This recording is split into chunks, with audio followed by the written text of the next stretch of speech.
Saya Muhammad Haziq selaku pengasas daripada Komuniti Pemburu Ikan Benda Raya. Sambutan Hari Sungai Sedunia pada tahun ini 2024, pihak RHB juga telah menjemput pihak sekolah yang saya difahamkan adalah sekolah anak angkat daripada pihak RHB untuk turut serta. Jadi apa yang kita buat pada hari ini dengan anak-anak semua, kita mendedahkan pada mereka awareness untuk menerangkan kepada mereka kesedaran betapa pentingnya untuk menjaga kelestarian sungai dan menjaga ekosistem sungai. Ikan banda raya ni bahaya dia dari sudut yang mana dia boleh memakan telur-telur ikan-ikan yang lain. So basically ikan-ikan yang lain tak boleh nak membiak. Kenapa dia memusnahkan habitat ikan tempatan kita? Dia melepori satu kawasan tu, sekelompok, and then membuatkan ikan-ikan tempatan lain menjadi stres lah. So ikan-ikan tempatan ni akan lari ke tempat lain.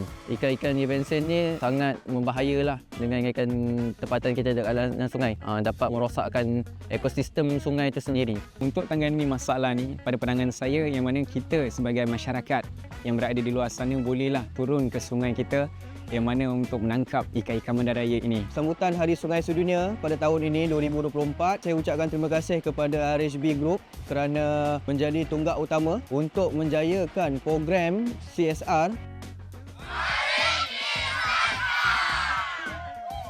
Untuk RHB, saya harap bukan kita berhenti setakat ni.